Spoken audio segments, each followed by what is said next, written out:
Welcome to the Outer Realm with Michelle DeRoche and Amelia Pisano. Airing live on the United Public Radio Network, 105.3 FM in New Orleans.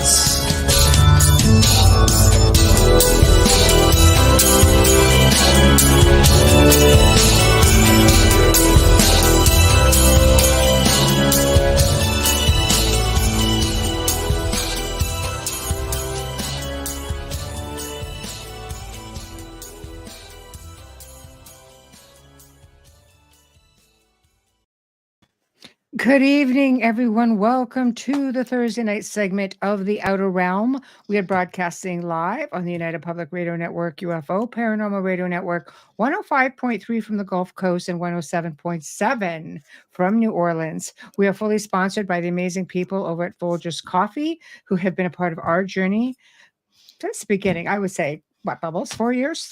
2020. Yeah. 2020. 4 years, exactly. On 4 years. Yep. There we go. Lockdown. I know. Also, big thank you to Dr. Snick, the sonic surgeon, aka Justin Snicker, for his contribution of his music and his voice for the intro that you just heard. He's an award-winning composer of Halloween, horror, sci-fi, and dark wave electronic music, which can be found on all of your streaming platforms. Big thank you also to Steve McGinnis, the artist behind all of the banners and logos here at the show. Find him on Facebook and Instagram. Okay, tonight, something like totally out of the norm for us, but right up like Amelia's alley, since, you know, Amelia you were going to say something else. She's worked in crime, so I'm like, right this up one's for you. I heard. Yes! I know, because I'm just one of those sort of newbies that I completely get, you know, who doesn't know about JFK, but I mean, yeah, but who knows all of the theories behind the assassination? So I don't. Jack, I know. Go and I'm going to be like, yeah, it's going to be. I know quite a few, and I'm quite interested in it because I'm all about a good cover up in the criminal field. So yeah, I think this one's fantastic.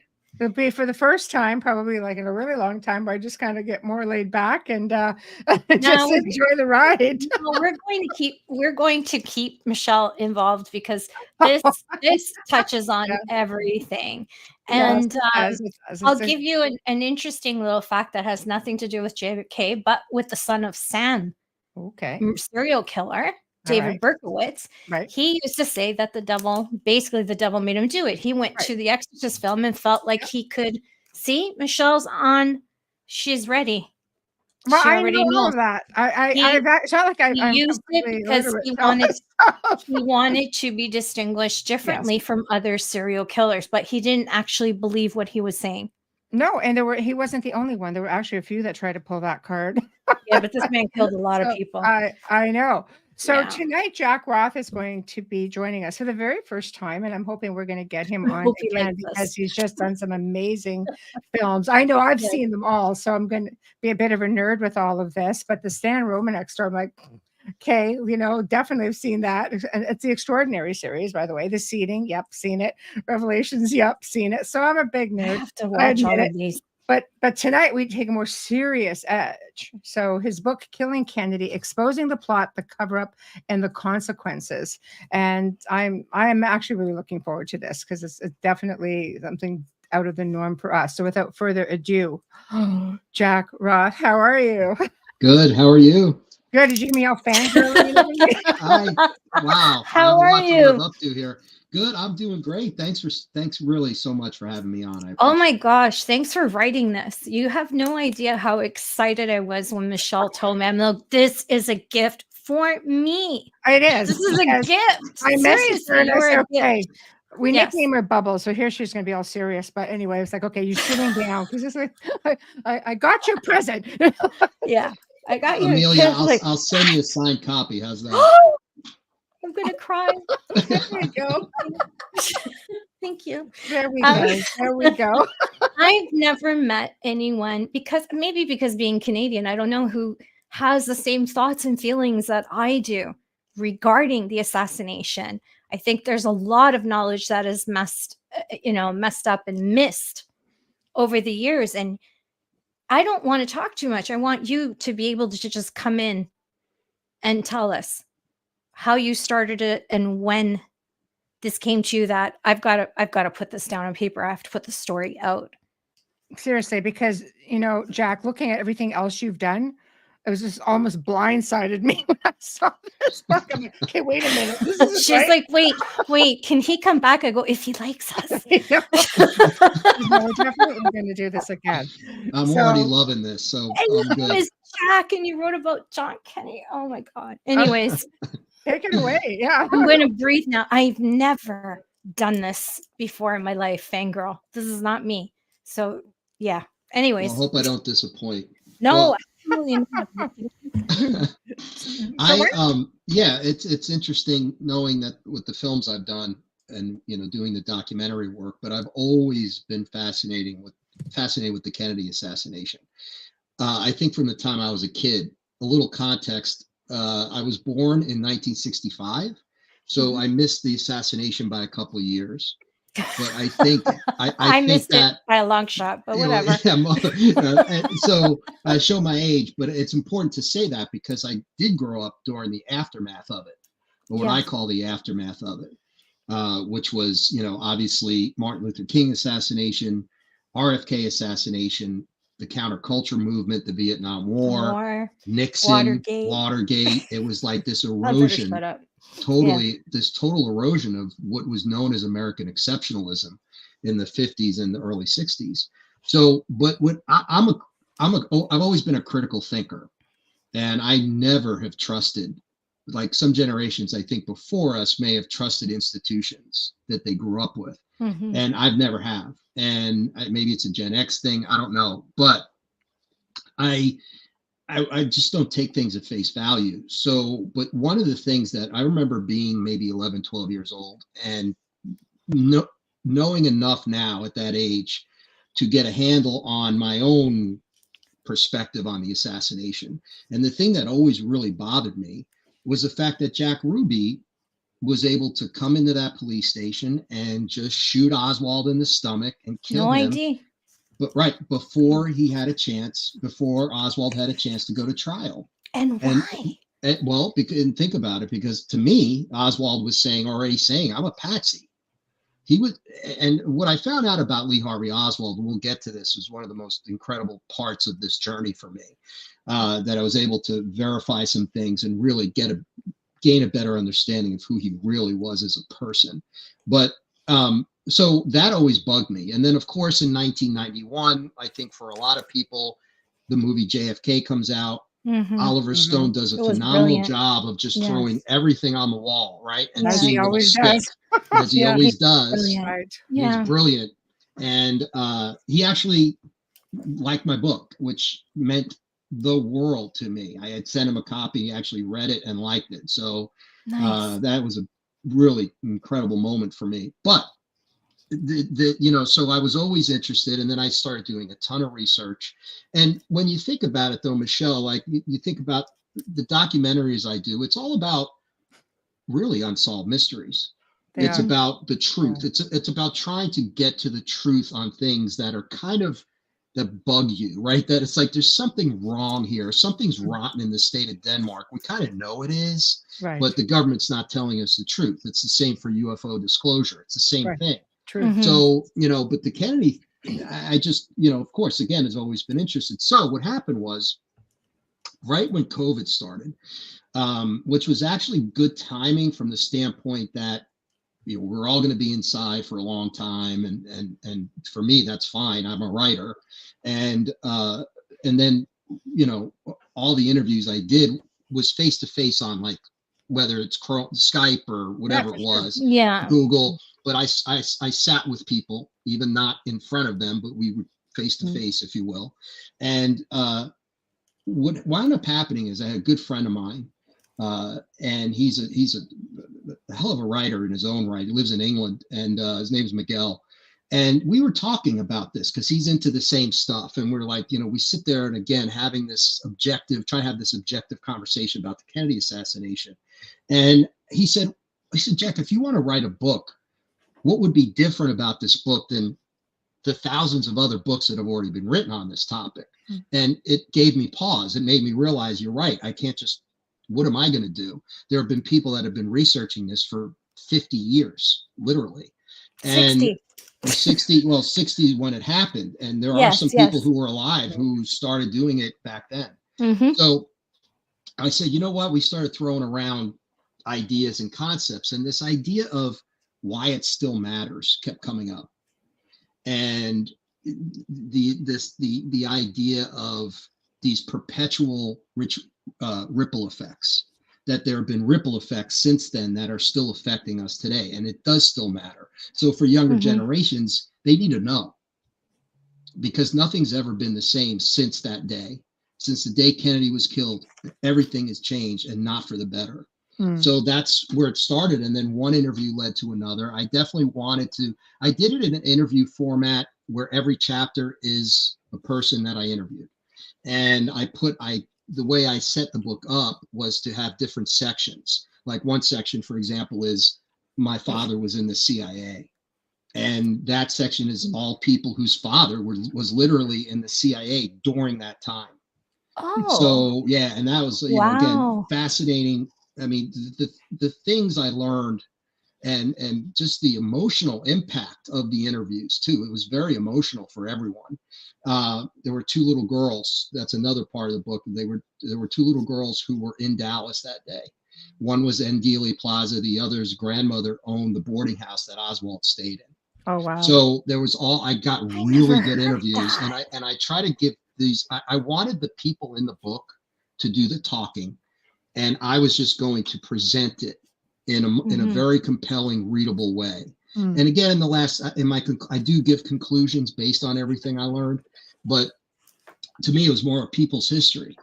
And there are a lot of conclusions that you can come through to based on all these interviews I did. I did 24 interviews that are in the book, and it just turned out really well. I mean, I've been really so happy with the feedback that I've gotten and from everyone, and I appreciate it. But I wanted to do my own small part in adding to the literature of the Kennedy assassination in a way that would make people think, to not just accept the official narrative all the time, because most of the time officials, they're simply going to lie to you, because that's what governments basically do. There's a lot of history in this.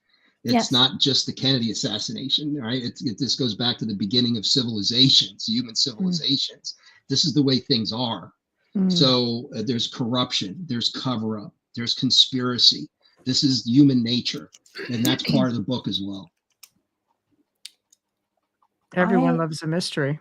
I love what you put. Yeah, the contribution that you made is I think it would be hard pressed to find in any other literature, because I don't know of anyone who has interviewed the boarding house where Oswald stayed.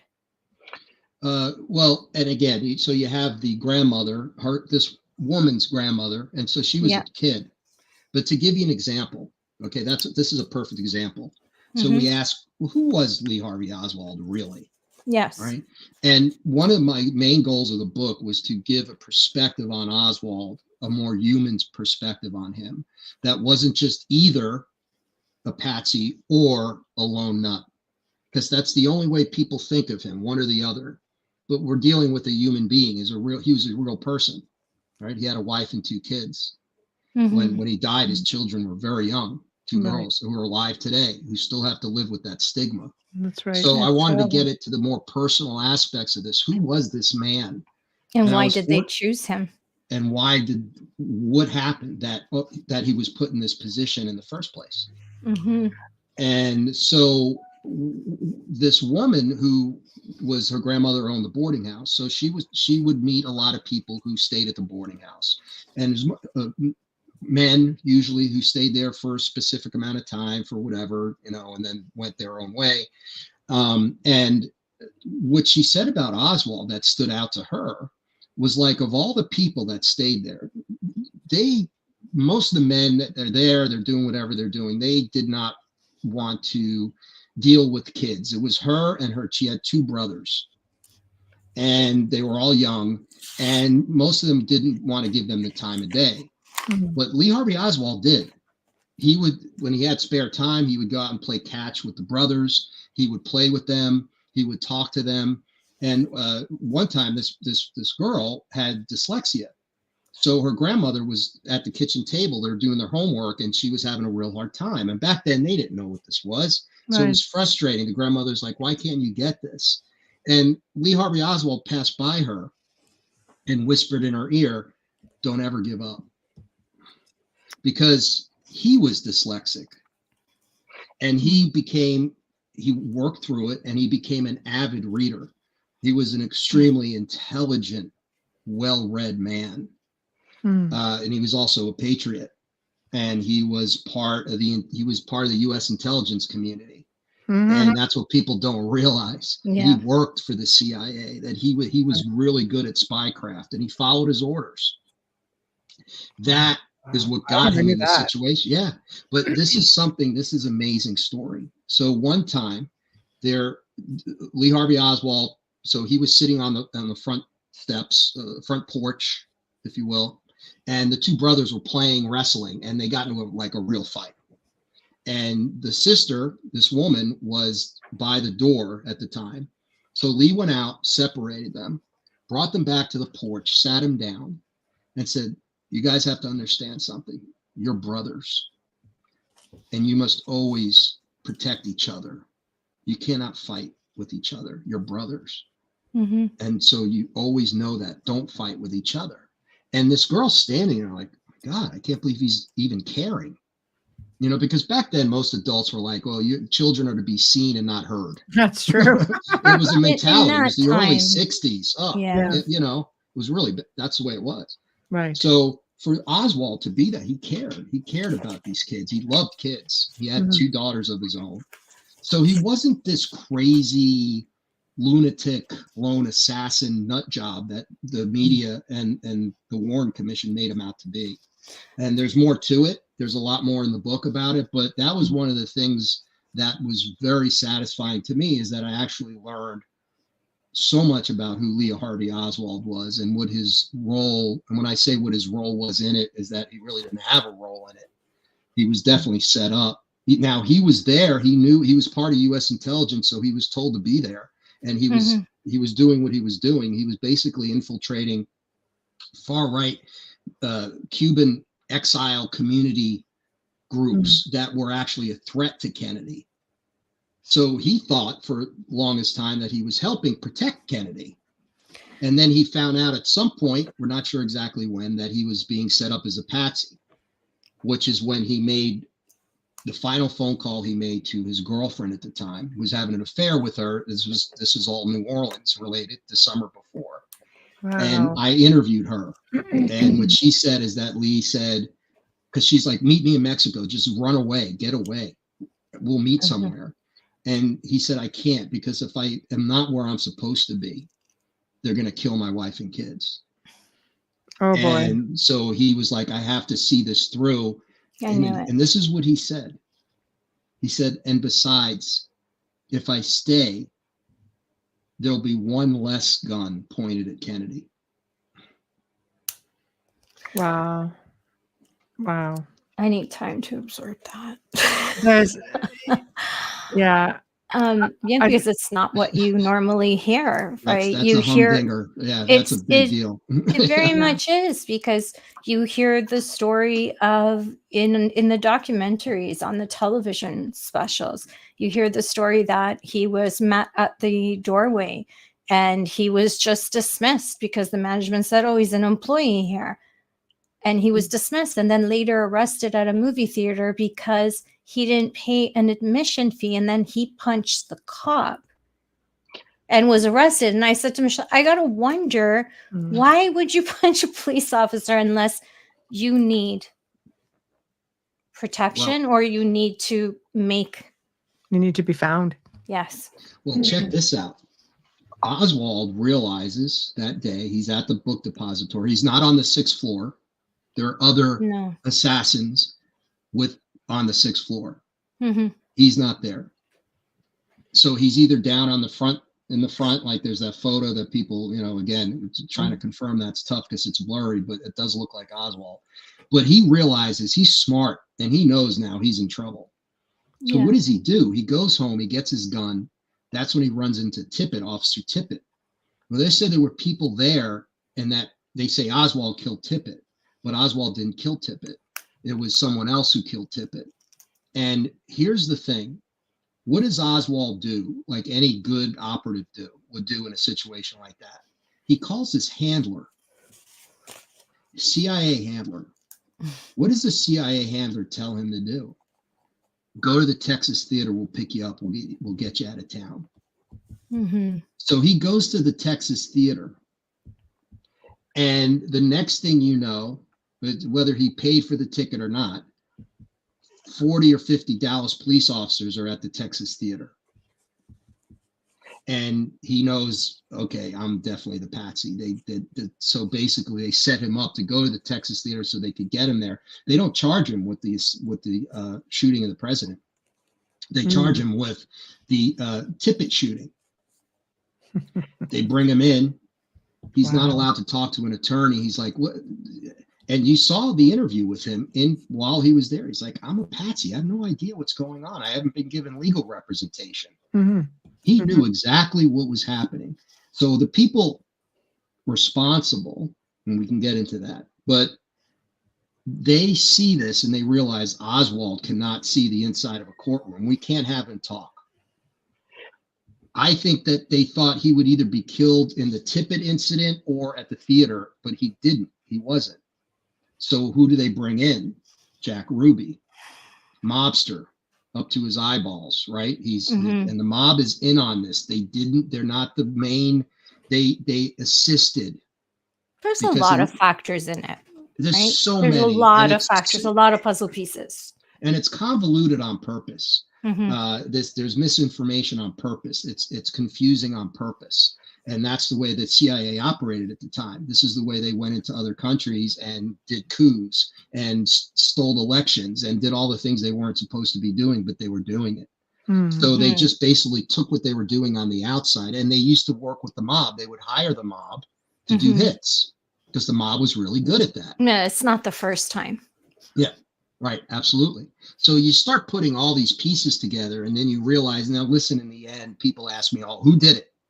And I'm like, well, I don't know who was behind the grassy knoll. We'll probably never know that because there's been so much, right, that has come out since, and it's all confusion and misinformation and misdirection. For a reason. So, I wonder too if he ever even revealed that he was on the grassy knoll or the gentleman behind the fence. I mean, we have a picture of a hat, but that's all we have.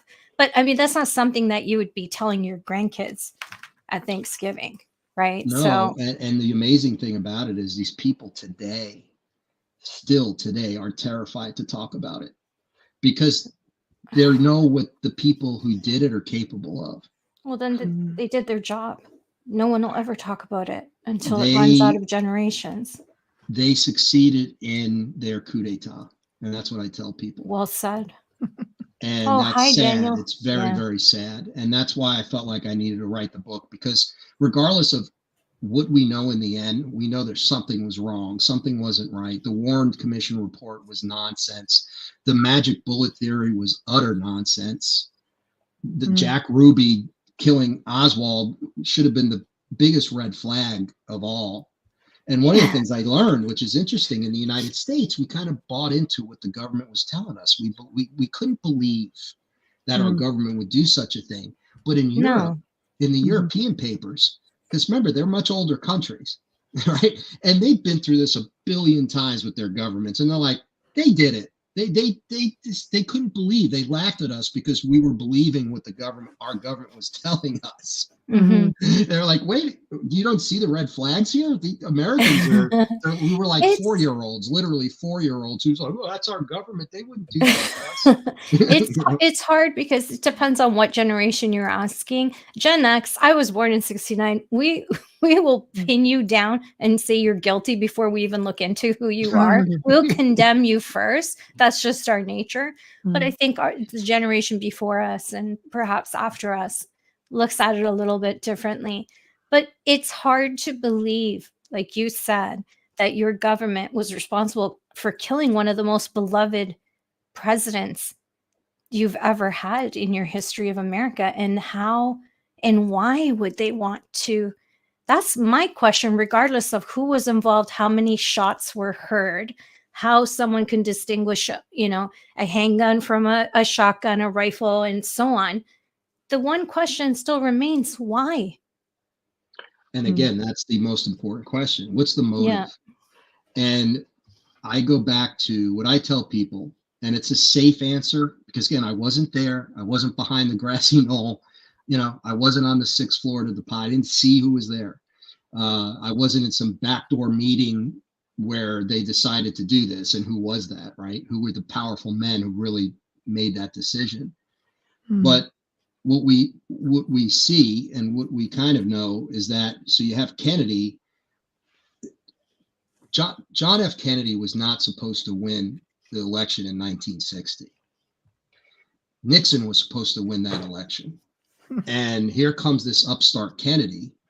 And they may very well, with his father, with his father and his union connections, they might have stole the election in Chicago and Illinois. Well, his father was a criminal.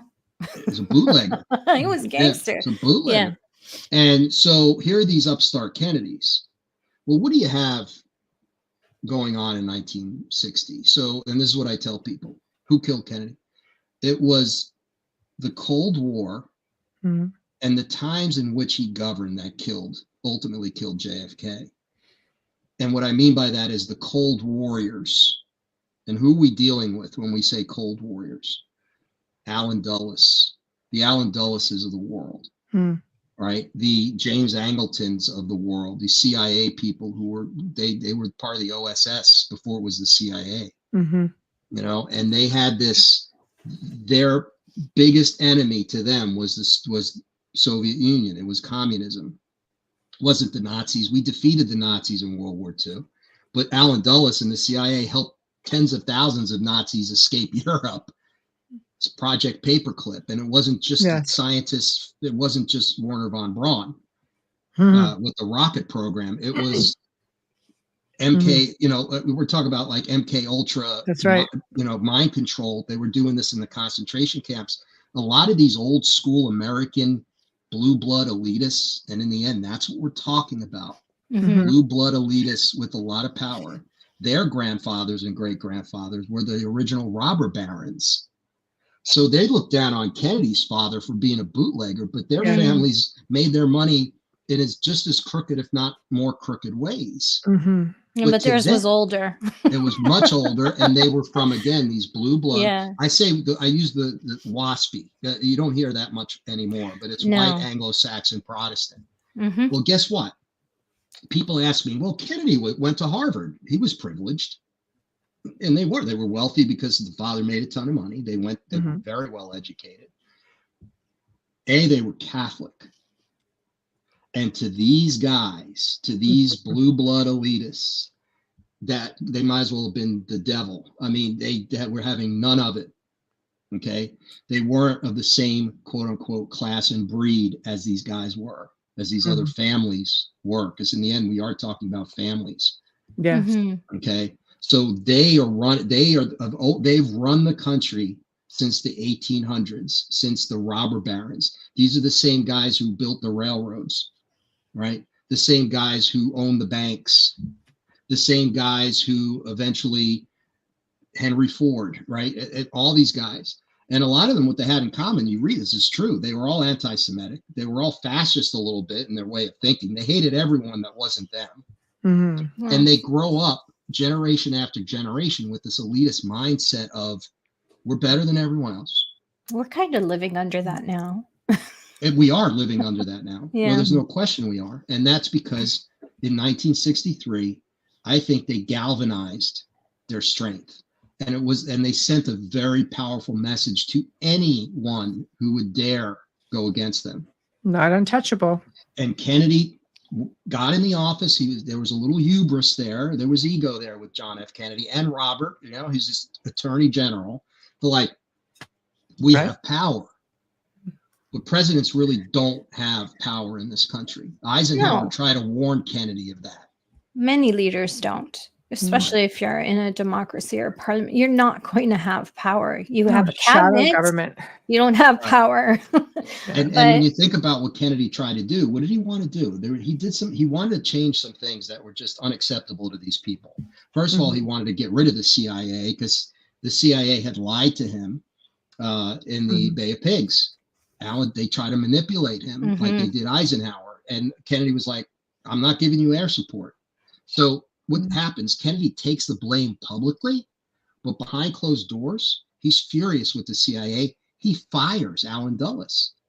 This is a Cold Warrior, sacred cow of the Cold War, Allen Dulles. He fires him.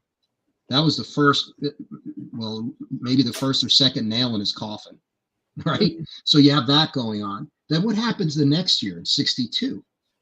Cuban Missile Crisis. This is when Kennedy realizes that tens of millions of Americans can die at a blink of an eye. 40 million. Yeah, and he starts to communicate backdoor with Khrushchev, backdoor channels, to say, we need détente. We need to back off on this. We need to work together a little bit. And that's where you hear the things like the Joint Space Program, and he was working with Khrushchev because he also realized this is ridiculous. This is a fool's errand. Millions of people are going to die. But the Cold Warriors in the United States, the Joint Chiefs of Staff, people like Curtis LeMay, again, Allen Dulles, all these guys, right? They don't care about collateral damage. If 10 million Americans die, again, they're peasants. There's still 300 million left. It's a military outlook, though. As long as we survive, because we're the elite. Who cares? We get rid of some of it. It's probably a good thing. We thin the herd a little bit. Right. This is how these people think. And that's what people don't realize is like, you have to understand the mentality in order to understand why and how it happened. I didn't know anything about him firing the CIA. That is phenomenal. He realized what he was up against, and boy, I tell you. And if you look at Kennedy's presidency from 60 to 63, he changed a lot as a person. He grew as a person. I tell people this all the time. The Kennedys were not perfect people. Obviously, they were not. And JFK was probably the biggest womanizer maybe who ever walked the face of the earth. And he had a real issue with that. He had some competition with Sinatra. I think there was a competition there. Yeah. Without question. Yeah. They like the same women. So but what do you have? You have a guy who realizes he has courage. We know this because of Profiles in Courage. He was a hero in World War II. He truly did have courage. He did. And he also had courage with the mob by dating the mistress of a big mobster. Here's the thing about him. He cared about the American people in America. And he saw what was happening and he thought he could change it. And people ask me, because I get into this, and I've talked to some people who say, well, they knew that there was a possibility that they would try to kill him. So did he have this conversation with Robert, right? And say, but, well, they won't do that. I think in the end, Kennedy thought they would never do such a thing. They don't have the gall to do that. Well, they did it. And they did have the gall. And they got away with it thanks to the mainstream media that they owned, thanks to the Warren Commission, which was a farce. Guess who was on the Warren Commission? Allen Dulles. Yes.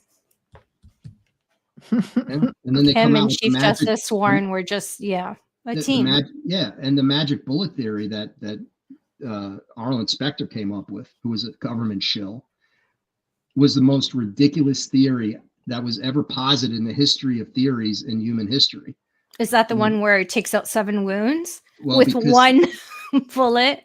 If there's more than 3 bullets, then they have a problem, the Warren Commission, because there's a Zapruder film. So they know if there's more than 3 bullets, there's a conspiracy, because the guy, Oswald, couldn't get more than 3 shots off in that time period, blah, blah, blah. Even less. There's no way. And experts couldn't do the shooting up on the 6th floor. So no. So you have this, they have to prove it was just 3 bullets. So 2 were accounted for. So this third one had to do 50 different things. So that's basically the magic bullet theory. This one bullet did all these things, caused all these injuries. Oh, and by the way, wound up being found on the side of a gurney in the hospital in pristine condition. That one just threw me. I'm like, wow, things would be so different now. They would never find that bullet nowadays. That would be gone, long gone. And it would never have been a question. Able to pull it off. No. You know, even if they had that CIA guy or some guy, the Secret Service, some guy put that bullet there, just, oh, there's the bullet. The problem is too much technology now. There's too many cameras. Absolutely. The thing that almost, the thing that almost really got them in trouble was the Zapruder film. So this guy with an 8mm camera, which was the technology of the day for people, he was all excited about his new camera and he filmed it. Right. Yes. You know, but today there'd be everyone in Dealey Plaza would have a camera. So you could never do it that way. They'd be analyzing that stuff for years. They'd still be analyzing it now if they had that then. Do you talk about the frame switch? I've talked to people about that. It's a tough one. I know the Zapruder film most likely was doctored because apparently the original Zapruder film, which was sold to Time magazine, which again, if you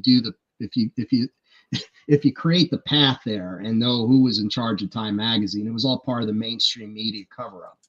So they had to mess with it a little bit because apparently the original Zapruder film clearly shows Kennedy being shot here.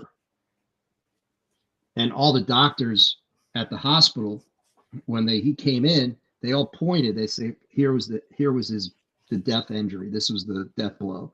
The bullet there was right here. Oswald had to be from back here. So they had to figure out, well, that can't be from here because here's the grassy knoll. The grassy knoll is right there. That's where that's where the fatal shot was fired, was from the grassy knoll. But they couldn't they had to cover that up. So there's so much. And then there are people today still who are like, oh no, Oswald did it. And I'm like, well, why do you say that? I think it's easier for them. Some people just don't want to do the work or or conditioning too, though. Yeah, absolutely. You hear something so many times, people start to believe it. I mean, we've seen that in recent times. We see it in the news all the time. Media is going to be faithful to whoever is funding it, and if it's privately owned, they're going to do what they're told. What they didn't count on. Sorry. No, go ahead. No, I was going to say what they didn't count on. They weren't supposed to duplicate that film, but someone did. Right. And that's what they weren't counting on. And that's when everything started to roll all over again.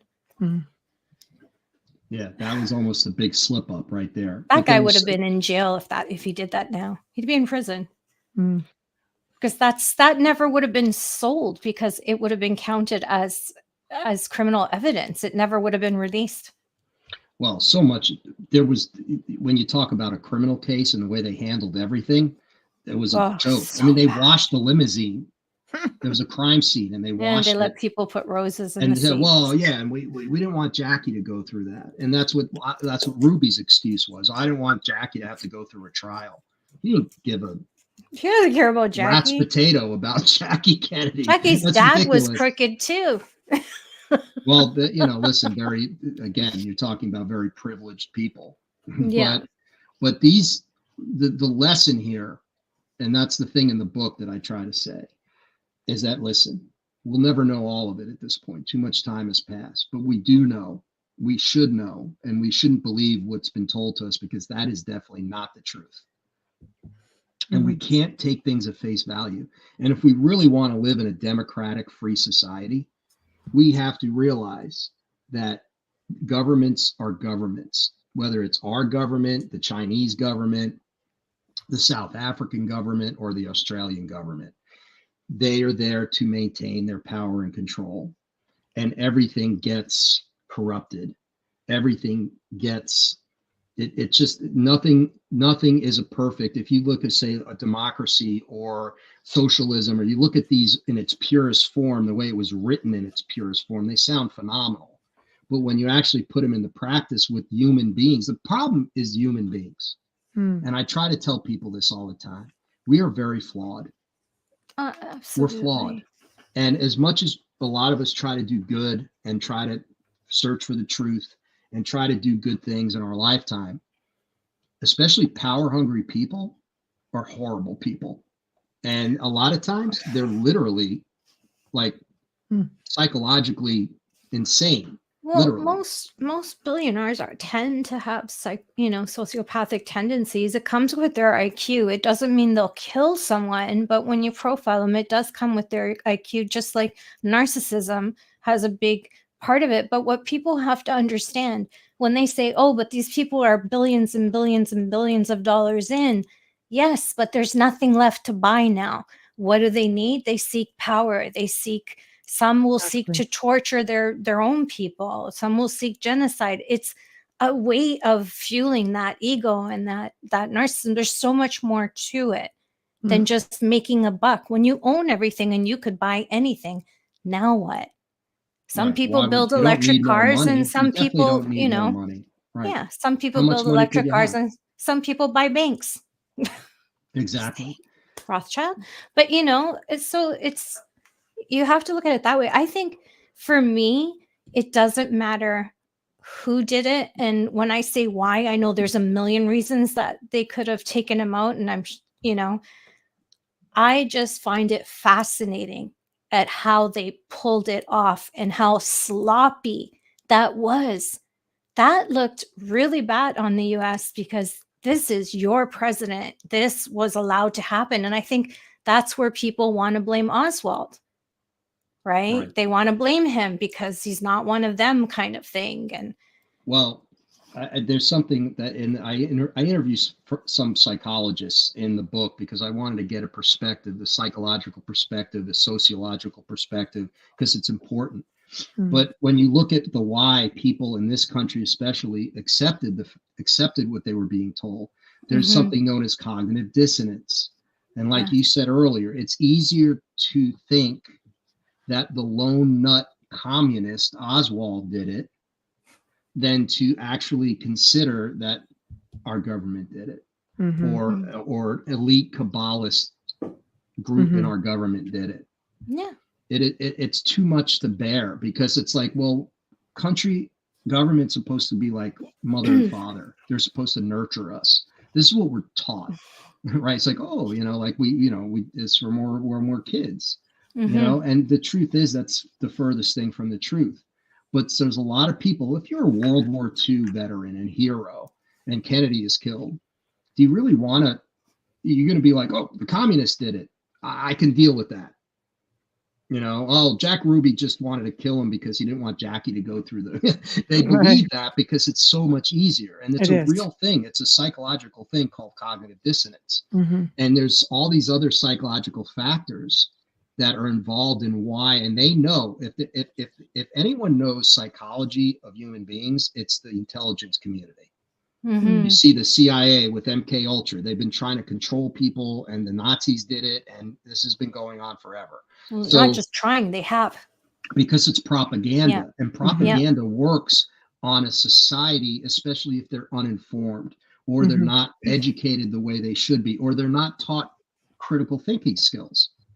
Our kids aren't taught critical thinking skills. They have to learn it on their own or have parents like me who tell my son, have critical thinking skills, because it's like us. We say, well, definitely you have to have critical thinking, but they don't want an intelligent mass of people in there. They don't want that. They don't want those citizens because we'll challenge them at every turn.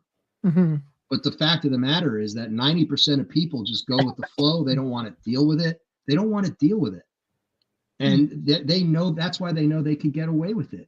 And plus a big part of that, again, they control the media. So they control the message. They had to control the message. And they did that as best they could. And they were able to get away with it. So that's even then they controlled the media, but yet people have so much trouble believing they still do. Oh, yeah. The media is totally, I think the media, honestly, and you can look this up. I tell people, I think it's controlled. Almost everything in this country is run by 3 companies. If you follow the money, well, follow the money, but also, well, who owns NBC? Well, who owns Disney? Well, who owns, then you finally get to the Blackwaters or whatever they're called. I have to do more research on this, but there are 3 companies that basically own everything. And that's not a democracy. That's an oligarchy. Yes. And they're controlling the message. So in the next, and once you see it, it's really weird. Once you see it, you can never go back. All of a sudden you're like, the news is nonsense. And you actually see what they're doing. And you're like, wait a minute. So it's fear, fear, fear, fear. You think don't about want the to things see they, that. the things they talk You're about. casting stone at their glass houses. That they don't want to not feel safe. They don't want to think that everything is a lie. Divide and conquer. Yeah. Look at our two-party system now. We're at each other's throats. Yeah. I tell people this all the time because sometimes they'll try to get me to go politically on it. And I'm like, this has nothing to do with Democrat or Republican. Mm-hmm. This has to do with divide and conquer. And it's an elite group of people who are laughing hysterically, thinking that the president and Congress actually matter. That's window dressing. I think people have to take it less personally as well. I think you need to look at it as a business sense right now, especially after the economy crashing the way it did after everything. And everybody's struggling worldwide. They're struggling. Mm. I think you really need to, you've got a country that's going into election. We do the following year. Italy just had theirs. Thank God they brought someone in with smarts and power. She's mighty fierce for a little person. Like she's short like me. So, I think people have to stop looking at the personalities and look at what is being done and who's the best person for that position. Who can best stand up to the other side, not just lead. And I tell people this though, too. Don't we have to look at morality a little bit? Don't we? It should matter that we care. Mm-hmm. It should matter that we care about other human beings. It should matter that we're good people. It should matter that we try to do the right thing every day instead of the wrong thing every day. So if there's politicians, because of the way our system's set up, it's all about money. So it's who's donating, right? There's money in politics. So by the time they get to their office, whatever office that might be, they're bought and sold a million times over. I think so too, because I always say they go in as good people and they come out as politicians.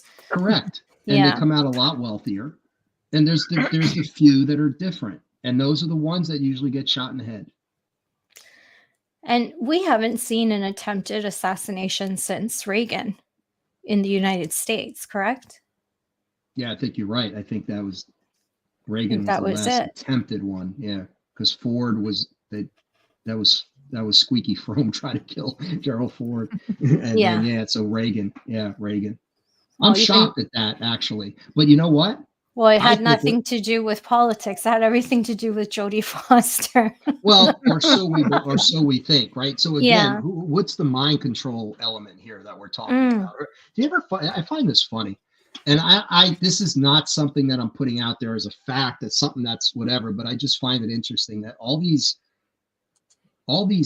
assassins of important people all have three names, not two, three names. Think about it. Wow. John Wilkes Booth, Lee Harvey Oswald. The That's a different conspiracy. It's like, why do we have to know their middle name? What is that? And just in case you confuse them with the other Lee Oswald on the street. So I'm thinking, well, yeah, Lee Harvey Oswald as opposed to Lee. It sounds better. But there could be a psychological element to that we're not even aware of. Well, if you go into behavior analysis and you got to go back to childhood, that's a whole other conversation there. That's something I do a lot of. That's something that, that's a whole other show. If you understand humanity, if you understand human nature and you understand history, I think you can you have a better grasp of why things were the way they were, are the way they are, and could be the way they could be. That's why I say don't take it personally. You have to learn from it. Yeah. You have to learn from the things and understand that human nature plays a big part in it. And unless we evolve, like really evolve, I'm talking about metaphysically evolve. That's right. Okay. Oh, and become truly at a higher vibrational level. And we stop thinking that money is the king of everything. All right. Until we get rid of that 3D way of thinking where our ego controls everything we do. A lot of people. No shoes. Yeah. And we have to get past that. Absolutely. And until we get past that, we're always going to have major corruption at all levels of government, from local to national, and then from beyond these international organizations. Look at FIFA. That with this, I don't know if you're familiar with soccer, but they had. I'm Italian. Yeah, I am too, by the way. I don't have an Italian last name, but I am Italian. No, I have a really Italian last name. So I love soccer. And when they awarded, what was it? The Arab country was in the summer, and it was like 130 degrees. Yeah. And it was like, how could they award them the World Cup? It was all, and it came out, it was all fraudulent. It was all a take. They were all on the take. They all lined their pockets. I think some went to jail. Because you wouldn't be able to play in that weather anywhere else. People were dying building the stadiums because it was so hot. They changed it to the winter, but they were building them in the summer, and people were dying. Do you think they cared? No. Care about the almighty dollar. Right. I think getting back to what you were saying, as far as enlightening and becoming, like, raising your awareness, I think it comes down to a consciousness thing. As long as people have fear, then it's going to be a lot harder to get them to that point. And I believe the powers that be are well aware of that, hence why they keep the people fearful. I think Kennedy was one example of showing them that no one is untouchable. I like the fact that you made Oswald a bit more human in this whole process, because he seems to have been lost in there. I think people have just directed so much anger towards him that they didn't stop to think, amid all of these conspiracy theories, that maybe this guy really had no choice. You start threatening your family, that makes it really, really difficult. Yeah. People have done more to other people for a lot less than that. So I like that aspect of it. Guilty or not, the fact remains is we don't all start out that way. What happens in the middle? We're compromised, and then once we're compromised, you got to do certain things, or you have to be where you're supposed to be. I talked to other intelligence operatives, the children of who were there. One woman whose father was in Dealey Plaza that day, and he used to do photography. He was in the Naval Intelligence and then the CIA. And he said, Oswald was on my team that day. We were supposed to be taking photographs of Dealey Plaza. We were all told to be in a certain spot. People didn't know why they were told to be in certain spots, but it put them there. I heard that one. And then someone said, and they said, like, what they found out a couple of weeks before, that they were being set up, and they found out what was going to happen. And one of the guys on their team committed suicide because he's like, couldn't handle it. Yeah. And that comes with fascinating interview. And that comes with the whole theory of CIA agents were changed out at the last minute. It's like, no, if they were changed out, they always knew they were supposed to be there, because you do have to practice that. That's a rehearsal. You don't just go in there. And I found Clint Hill, who was the agent who jumped up on the trunk of the car after that fatal shot, and the scalp goes back, and Jackie Kennedy's getting up on the car to grab what fragments. I couldn't imagine what was going through her head. And I would imagine, like, for me, when I see that, I think she's thinking, oh, just put it back, because that's someone you love, right? In shock. And as an empath, it kills me to watch it. I can't watch that loop over and over again.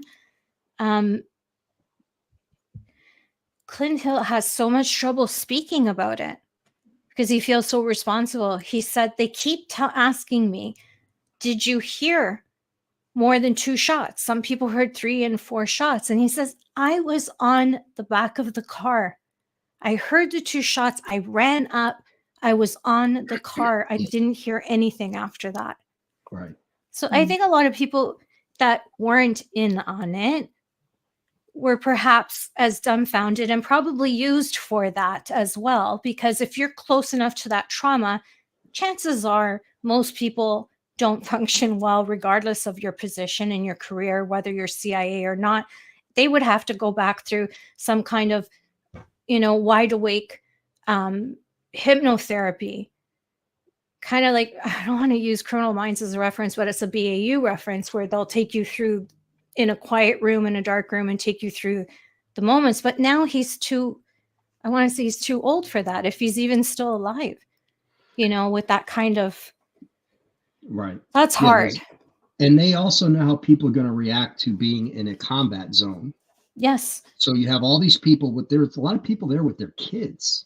Yes. And all of a sudden you hear shots. Some people look over, they see the president's brain get knocked out of his head by a bullet, blown apart. People go into shock. The people who plan these things understand how people are going to react in those situations. And it was They're perfect. not going to know if there was 2 shots or 500 shots. No. Because they're going to be all like, the last number was 4. Yes. Yeah. But on their sound bites, when they connected all the sound bites, there was 4 shots, but 2 were considered just handguns. Like, that could be, and you're in Texas, that could be anyone. But well, that's all. Like, listen, the bottom line there is there were most likely 3 teams. Yes, 3 shooters. I believe in that as well. I agree with you on that one. Not that I would disagree with you on anything, but I agree with that completely. I feel like they were brilliant. You're in a crowded place and families, and what happens?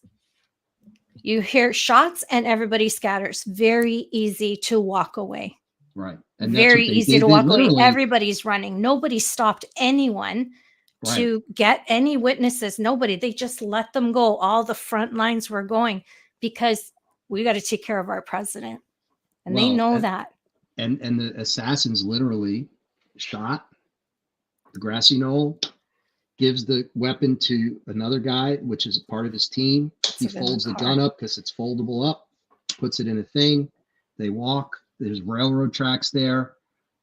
And Lee Bowers, one of the witnesses that said, I saw some weird stuff on the grassy knoll. Yeah. And he dies a couple years later in a weird car accident. There was a lot of that going on too. If you were a witness, if you were in the wrong place at the wrong time. There was a lot of people on that overpass. There were people on the overpass, but there were people, and again, you have this confusion that's created, but there was no one better at this at that time than the CIA, because this was modus operandi for them. They were doing this all over the world. They were putting together coup d'etats in all these countries in Central America, South America, Africa, because one of the things that Kennedy wanted, and people don't realize this, he wanted all nations to be sovereign. So all these third world countries, that whether it's South America, Central America, Africa, he wanted them to grow and have their sovereignty. Well, that's the one thing that the CIA didn't want, because the CIA made billions, and American companies and organizations and the very wealthy and powerful, right? These corporations, they made billions of dollars by exploiting these countries. They exploited their natural resources. They exploited them in terms of war. I mean, think about how much money was made in Vietnam, and then Cambodia, and war games, as they say. And there's still people dying from Vietnam. War is profit. Period. War is profit, and who gains the most in a war? Right? It's definitely not the young kids that are dying on battlefields, or the civilian casualties in Vietnam were over 1 million. So, but they were making money. The more bombs we drop, the more money that General Dynamics and Bell Helicopter and all these other, big companies, organizations, and corporations, the biggest in the world. And then who owns stock in those? Think about who owns stock in those organizations, in those big corporations. It's all these elitist. Again, you go follow the money. That's right. Always. That's right. And that's why they wanted their Vietnam War. Kennedy was not going to give it to him. Lyndon Johnson was. Yeah, I agree. So I want to back up again just a moment. We have these 3 teams. What was it about Lee Harvey Oswald specifically? He's just like low man on the totem pole? Was he just like, you know, Lee last Harvey one Oswald, hired, first one to go? Like what exactly? Why him out of everybody? Lee Harvey Oswald was part of a false defector program that was run by William Harvey out of the CIA. Okay. That's when people say, well, he defected to Russia. He's a communist. Well, he was an intelligence agent. He was a spy. So it was a false defector program. They pretended to defect, but the whole time they were gathering intelligence for the United States. Right. So Oswald goes there. He meets Marina, marries her. He gets back into the country with hardly an interview. I mean, you don't do that. I mean, at the heart of the Cold War, you're not just saying, okay, come back. He's come back with his Russian wife because she's a threat, because she could be a Russian spy. Oh, that could do it. Yet they let him in the country because he was part of the program. Mm-hmm. So what they do is, and then there were, okay. Some people I've spoken to have talked about the fact that they planned what they had to cover their bases. Mm. So this assassination, there were 3 of them planned, and it depended on where things went the right way that it was going to occur in that city. One was Chicago, one was Tampa, and one was Dallas. Right. Okay. The one in Chicago, Kennedy was supposed to go through Chicago in a motorcade.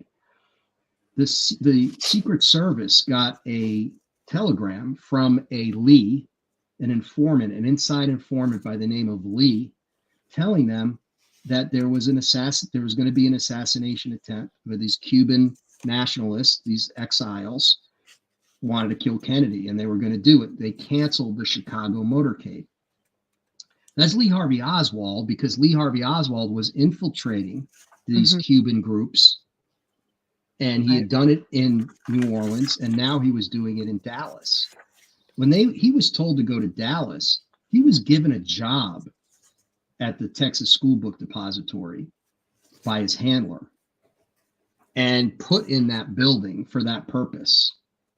So Oswald thinks he's meeting with these people from the Cuban community, and he's meeting people like, he knew Jack Ruby. He knew him.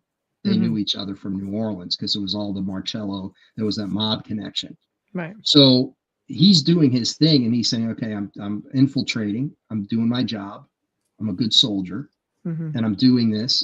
And so what winds up happening is, as this starts to take shape, they realize Dallas is going to work. It's Dallas.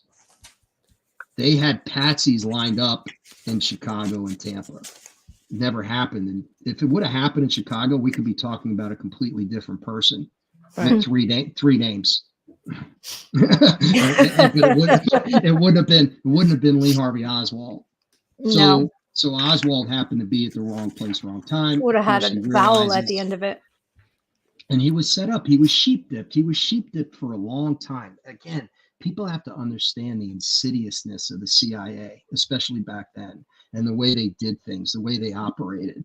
They made sure, they knew if they were going to try something like this, it literally could not fail. They couldn't. There was too much at stake. So they had almost everything. And again, if there was a Zapruder film, well, then they'll just control the media and they'll make up ridiculous theories, and people will think that's the truth because of cognitive dissonance. So if there was that one mess up, that one thing they didn't consider, like the Zapruder film, they'll work around that. They did, because Geraldo even put that on air, and that was a big deal as well years later. Yeah. But that was all Robert Grodin's fault, because he was the one who had the film in his hand, and he duplicated it without permission, and then he sold it. Yeah, and then whatever wound up, Time magazine took that film, and it was a magazine, so why would they buy the film? They put it in their vaults, and they doctored it. So years later, when people are finally, there's a Zapruder film's coming out, and it's like, well, it kind of shows there's only so much you can doctor it. But it does cause confusion in the minds of people. It's like, well, was that shot from there? It seems like his head goes back and to the left, but apparently the original film really shows is going back into the left. Mm-hmm. So it was definitely a I was on frontal the side news shot. too. I think people, early days remember. Yeah, Wayne said it. Yeah. Early days, you remember the original, like as it was being captured live. Like, I mean, this was unfolding in front of people. And so to switch it, it almost seems like that Mandela effect. Did that really happen that way? Or did it happen this way? Yeah. Because then you're getting convinced that, no, this is how it happened. Yeah. Right? This one was spliced. Yeah. Yeah. This one was spliced because it had to match the Warren Commission's statement and findings. So they spliced the film and switched out 2 frames. Right, so it made it look like the shot came from the back, and inevitably it's Oswald. Mm-hmm. I know a little bit. No, that's what they had to do. So, and again, we'll never know. I tell people this. I was like, we'll probably never know the whole truth. But what we can do is know some of the things that it wasn't, right? That the magic bullet theory was nonsense. As critical thinkers, we have to hold their feet to the fire on that one. That's a joke. It's a joke. Yeah. Didn't they just release like 3,600 pages for review? Highly redacted. But here's highly redacted. I mean, the only words you see are the, as, and. I mean, it's like a our joke. Government. I mean, and again, like people ours. think, do you really think the CIA, even though it's 60 years has gone by, and people are like, well, those people are dead now. Alan Dulles is long Not gone. everybody. So here's the thing. The institutions are still there.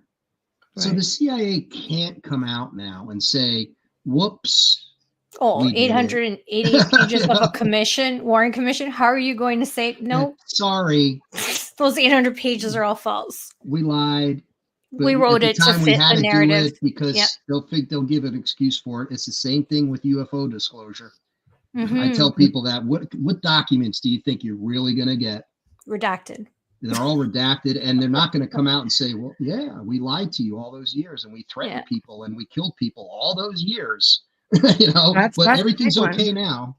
Because now they're saying that they're not going to come out with disclosure. So they're getting a lot of resistance on that. But that's a whole other show we'll have you on for. But you know what? Isn't it the same thing we're talking about? The same people who think they're better than everyone else, who think we can't handle truths, and that are trying to get away with whatever they're trying to get away with. Absolutely. And as American citizens, as Americans, we just keep getting screwed over. I mean, we're never told the truth, and we can't heal. I tell people this, and it's true. We can't heal as a nation from the Kennedy assassination. We haven't healed because the truth has never come out.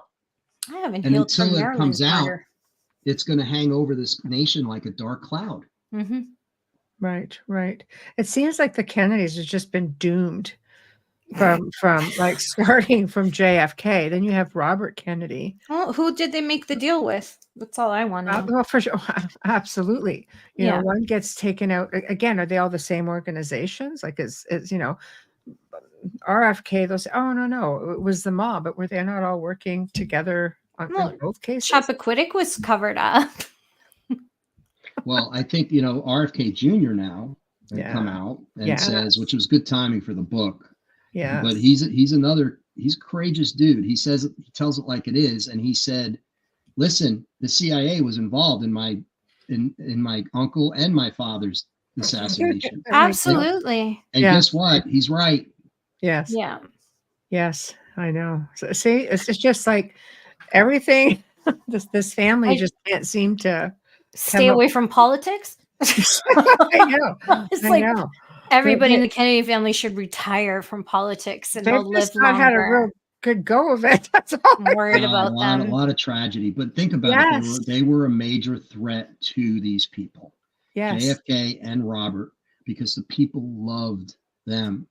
But they used a lot of people too. They did want to change things. Yes, and they were, like I said, they weren't perfect.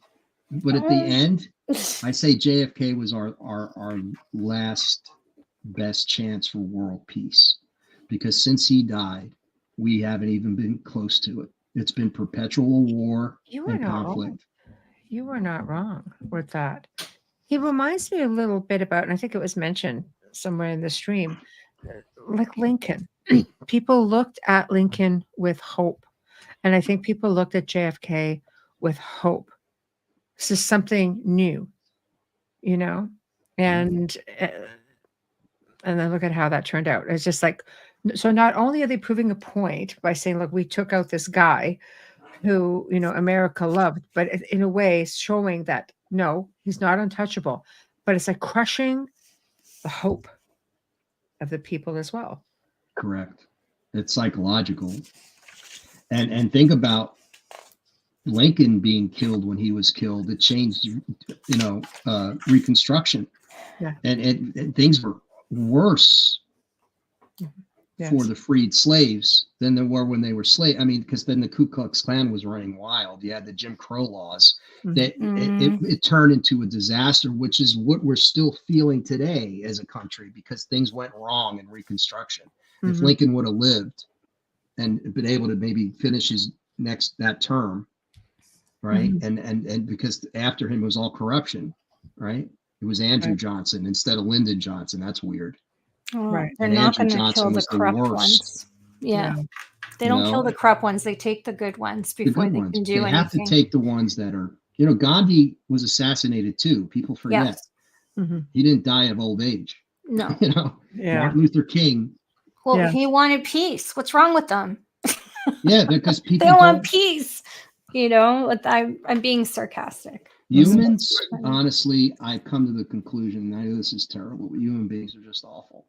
I have very little faith in our future. And I hate to say it, but unless we evolve, like we're talking about, I mean, really evolve, then reach that next stage of our quote unquote evolution or evolutionary journey to become galactic citizens.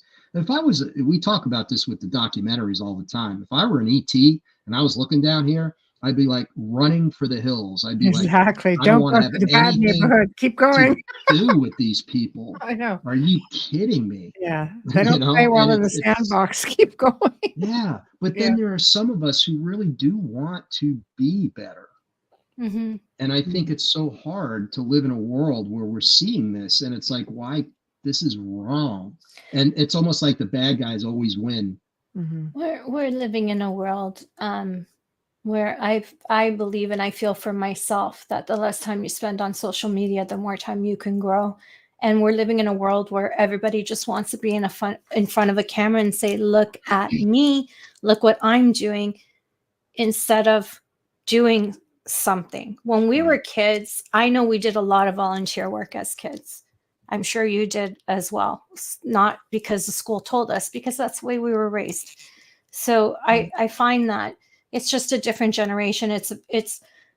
And my nieces hear this from me, even though they're closer to my age, but I say it's more, there's self-entitlement. There is no feeling of the other person and how can I help my neighbor? Neighbors don't exist anymore. You're disconnected. You're very disconnected. You're a talking head. People pour their lives out for the world to see. Collector of information. You're giving it. And that's exactly what these elitists want. Yeah. They want distraction. They want people to be just zombified. You think about it. It's becoming a zombie. I think everyone needs to watch Snowden once or twice a year just to remind yourself of what it's really like out there.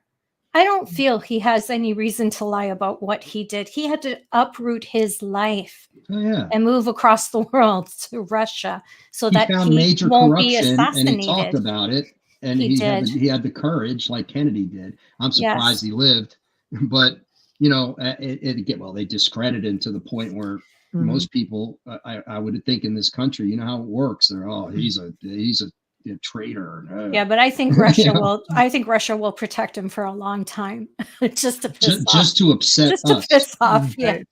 We're going to take a quick minute for a station and sponsor ID. Oh my goodness! And then water. We'll pick up where we left off. Yes, this is where you can really tell when I'm tired. Sorry, that's bad. I'm so into this. I don't want to stop. But you could I talk about have it to. forever. It's I have to great because stuff. without them, there's no show. I know. No show. So you are listening to The Outer Realm with Michelle DeRoche and Amelia Pisano, coming to you live from the beautiful city of New Orleans on 107.7 FM, as well as the Gulf Coast on 105.3 FM. We are live on all YouTube channels, all of our group Facebook channels, and not only live, but archived as well on Roku channel. Our guest tonight is Jack Roth, and let me get the full title of the book because, oh my God, this is so exciting. Look up. Yeah, like so amazing. You're welcome. It's Christmas. Thank you, Michelle. It's the best gift ever. But if Jack doesn't come back, I'm going to be really upset. His book tonight we're discussing is Killing Kennedy, Exposing the Plot, the Cover-Up, and the Consequences. If you're just tuning in, don't worry. You can stream us on our archives on any platform that you normally use. Simply search United Public Radio and then The Outer Realm to find us. Remember to click like and subscribe. Add us to your playlist so you never miss an episode, and kindly share us with your friends and family. I'll say that 100 times. Kindly share us. Folgers Coffee, we give you a huge, we're sending out lots of love. Thank you so much for your continued support and sponsoring our show. We absolutely love you. We appreciate you since day one, and we hope that it's a long-going relationship with you. Thank you. Our fabulous banner and promo media is courtesy of Steve McGinnis. He's a horror illustrator, an incredible artist, and Steve creates commission pieces in any genre as well. So you can find him on Facebook. Thank you, Steve. Our intro and outro is courtesy of Dr. Snick, the sonic surgeon, aka Justin Snicker, award-winning composer, vocalist, and musician.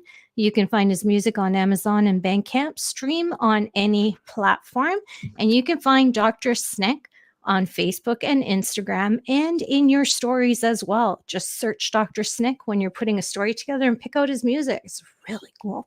He's always dropping those videos. You know, I tell you guys this every time we're on air. His videos are little horror, but they're creepy cool. So check them out. Thank you, Justin. Lastly, kindly give us a like, subscribe, and share with your friends and family, especially if you're watching YouTube right now and you're on our YouTube or on UFO Paranormal YouTube. Hit that like and subscribe button.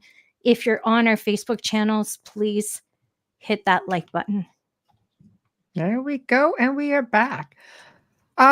Okay, quick question. So what happened because they obviously seem to be taking out everybody who is a witness who they may feel could come back at them in the future.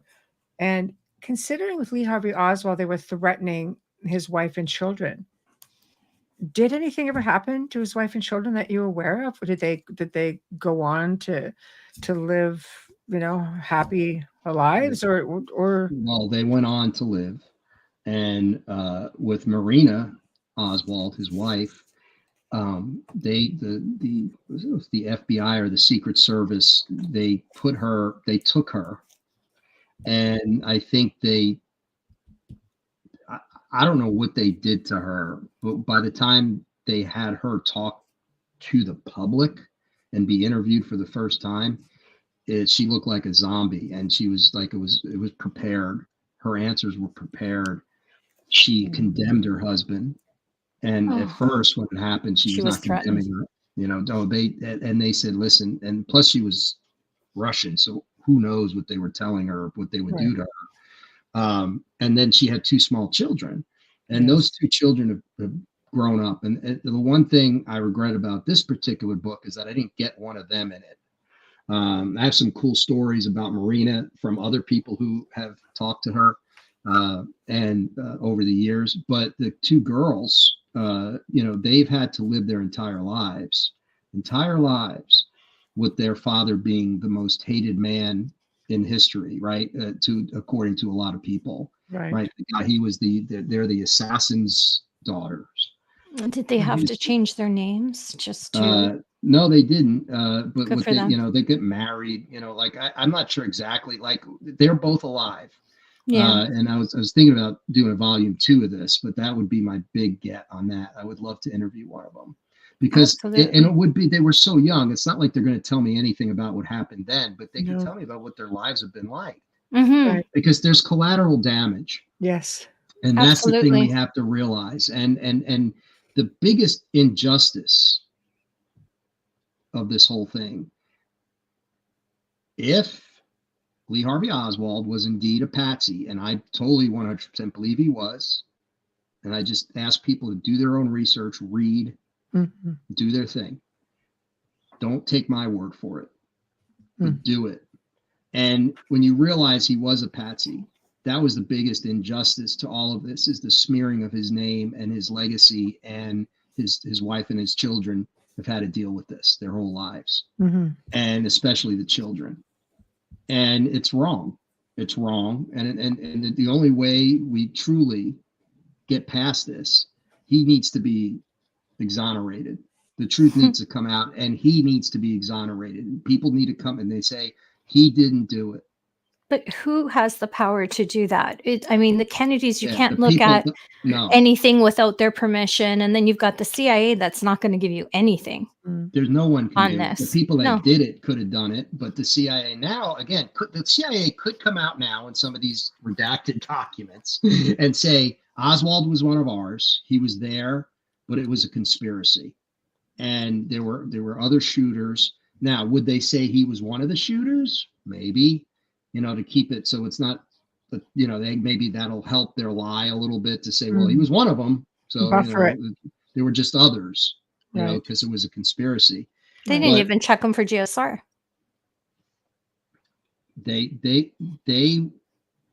It'll never happen. No, they just arrested him. They didn't check him for GSR. They just arrested him and named him because they needed answers fast, and the ones that weren't a part of it.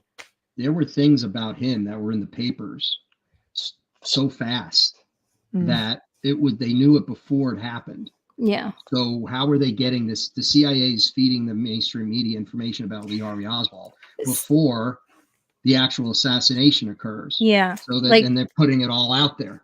Like a politician or a celebrity, often media has their obits ready to go, where they just fill in the missing pieces from the year before in case they pass away. They did the same thing with him. Well, they had it ready because they painted this guy. Exactly. And that was Hoover. Hoover said, we have to convince the world it was Oswald. I have mixed feelings about that man. Yeah. If we don't, we could be looking at World War III. A friend of mine is his nephew. Yeah, J. Edgar Hoover was a terrible person too. Yes. Yeah. So was this man's grandfather. He's the great-great-grandson of Henry H. Holmes. No way. Yes. And I believe it's his uncle that was J. Edgar Hoover. Wow. Yeah. He's a friend of ours.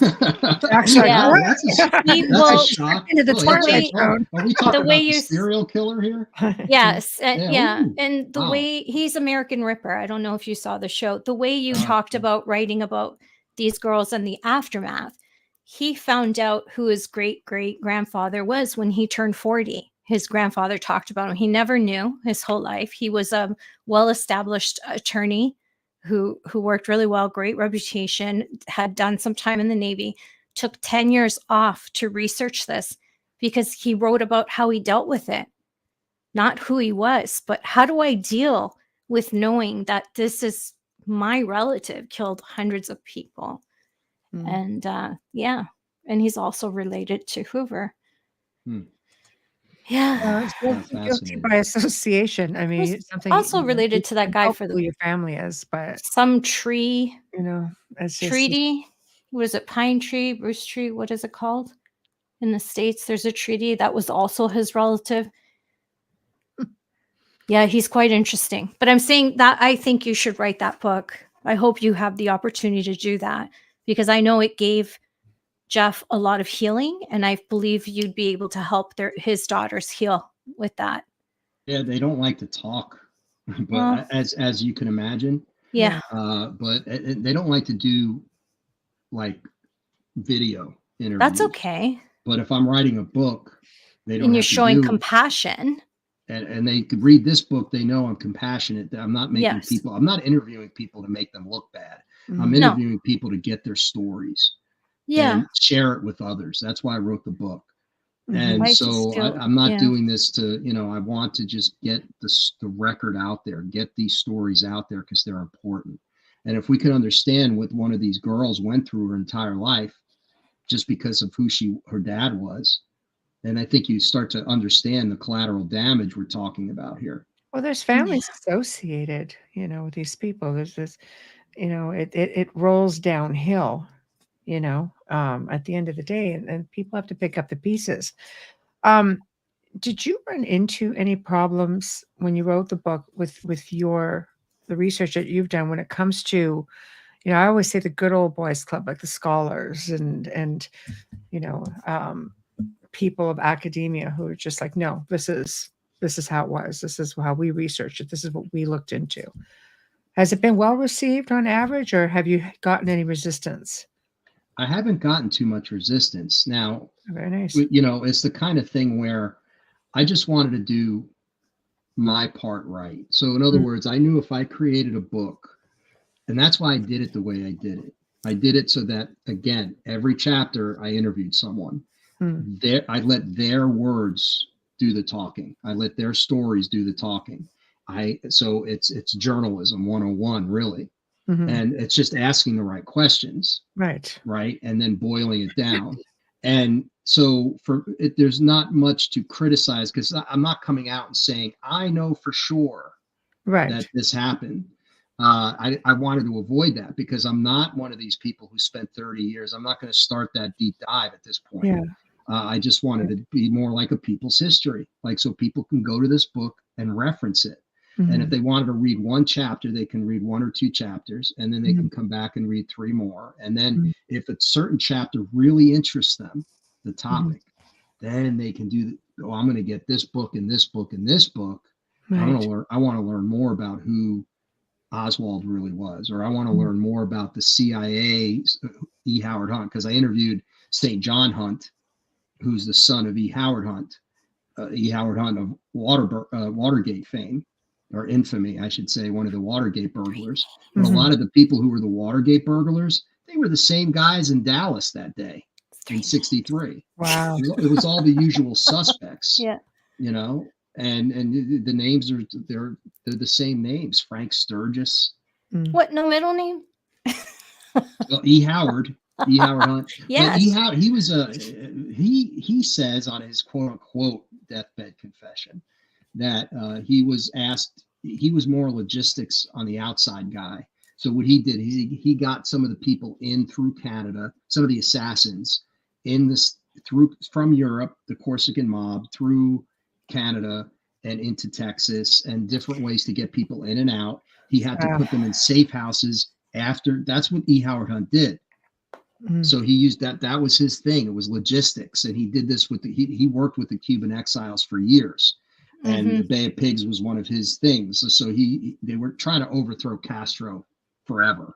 From the minute Castro got into power, the CIA, they were trying to dethrone him, so to speak, kill him any way they could.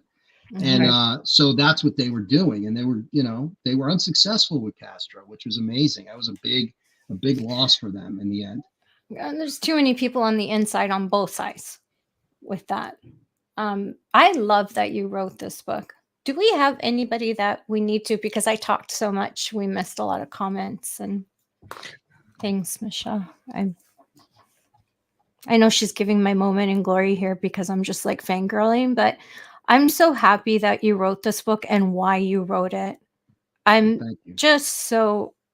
honored to be here speaking with you, and I love your compassion with this book, and I love how thorough you were and how kind you were and careful.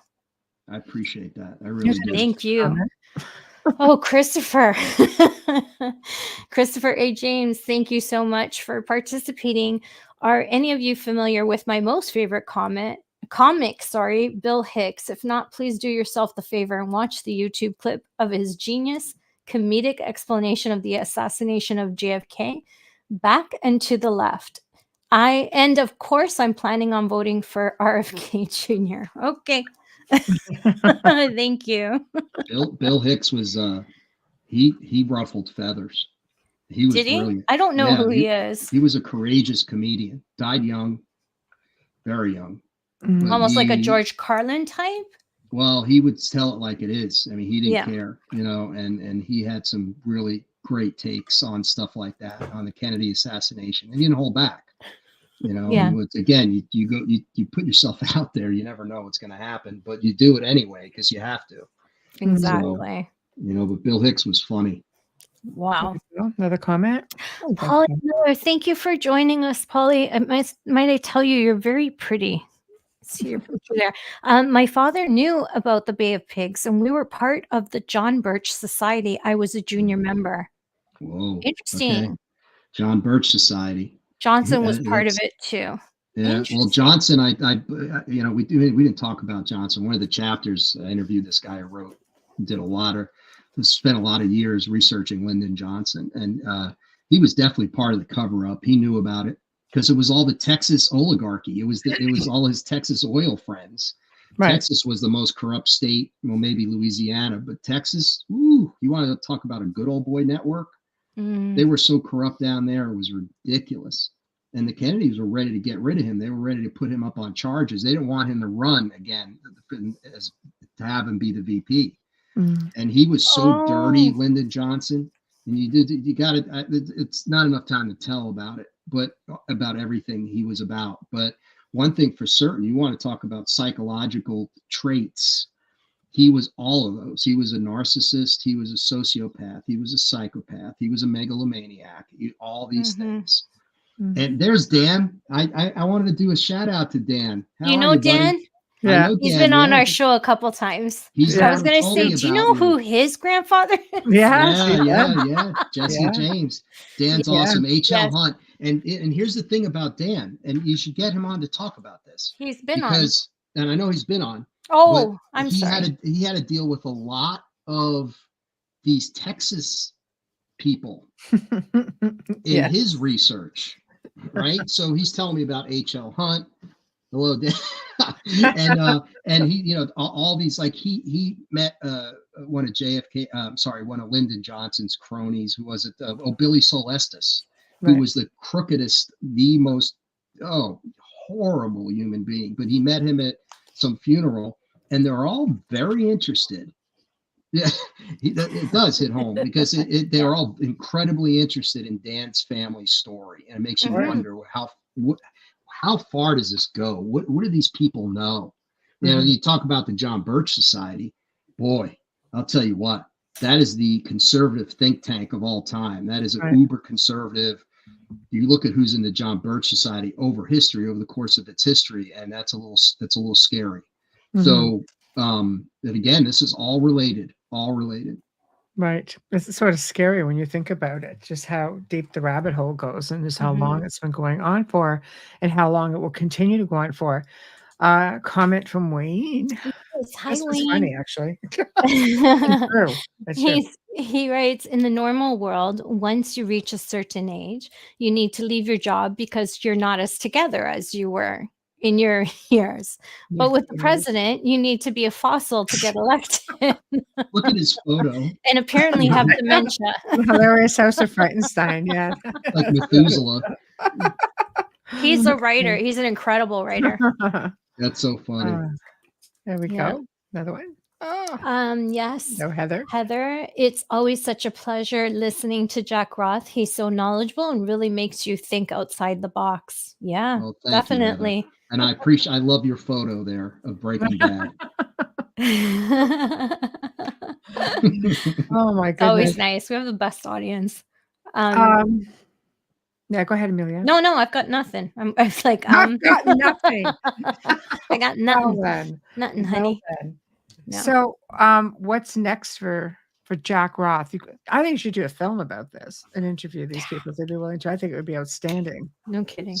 Someone who's my publicist, I call her my publicist. She's awesome, Stacy. She's been helping me get on shows like this and helping me promote the book. She thinks it would be a great either documentary or even like a doc series. And I never thought of it that way. Mm. I guess you could do the interviews, and it would definitely be a great documentary, because it's definitely a certain approach to it. And I can get enough of the people who were in it to interview. It would be a really good documentary. And as far as Kennedy goes, like I said, sales have been pretty good. Publisher I have a really good relationship with. There could be a volume 2. I hope so. Because there are enough people. I could easily interview 20 to 25 more people, and they would all be very compelling interviews. I'd take it even further. And like I said, if I can get one or both of Lee Harvey Oswald's daughters, I think that would be a major coup for me. And for the book, because I think that would be incredibly insightful. All I wanted for this book was that it was insightful, and that there were things that people didn't know about that would come out because of these people's stories. And that's all I could ask for, and that it would be readable and compelling and put together well. And I think I accomplished that. But I would definitely do a volume 2. But as you know, we have some documentary projects also coming down the line that we're trying to put together and develop, as well as a screenplay. So, but I know I'm coming back on the show. I think we're going to talk about UFOs. I'm not sure. But, you are, and if you're not, you will be. No, yeah. That's Michelle's favorite. I think we have it set up for next month. Did John Kennedy go on a UFO? People ask me that. March 20th. That's right. March 20th. People ask me. The day after my birthday. Another gift. Did John Kennedy die? Was he killed because of what he knew about UFOs? And I never put the two. Like this I've was a heard separate that one thing. from one of our guests, I think, said it. And I think, here's what I think, and that I think it's safe to say, is that presidents since the 1940s, since Roswell, let's say right after World War II, which is the modern era of UFOs. Right. After we dropped the bomb, I think so everything changed after Roswell. Yeah. Right. And I think that presidents, some knew more than others. Eisenhower, I think, knew a lot.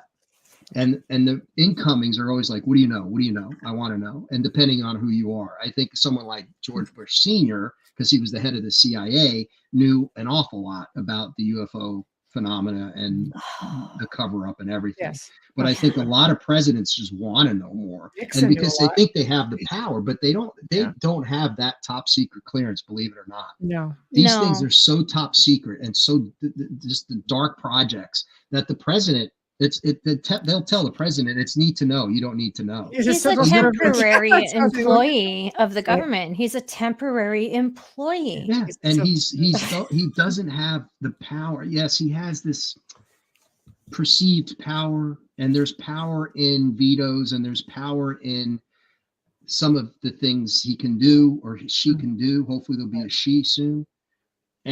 But when you think about the true power structure of this country and the world, president, not as high as you would think. They always say he's the most powerful person in the free world. No, he's not. He's a figurehead. That's all. He's a figurehead. Yeah. Yeah, that's true. So that's what I think. I think that Kennedy may have wanted to know more, and maybe Doug, but they're not going to kill a president for that. But and you had more Republican presidents knew about it. Nixon knew a lot. He brought Jackie Gleason to have a look-see.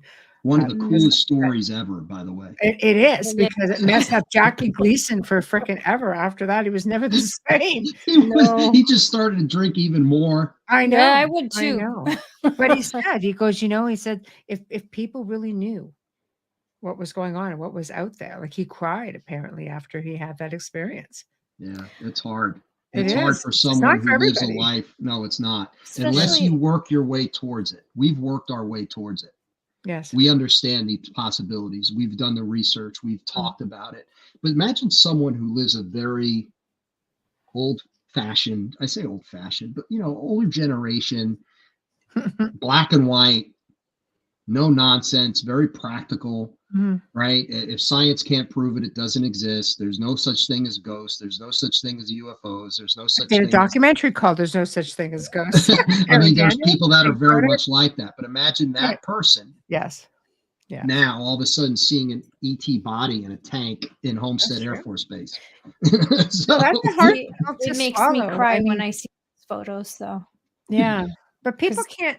and people can barely get through everyday life and dealing with the obstacles that you have no choice to deal with.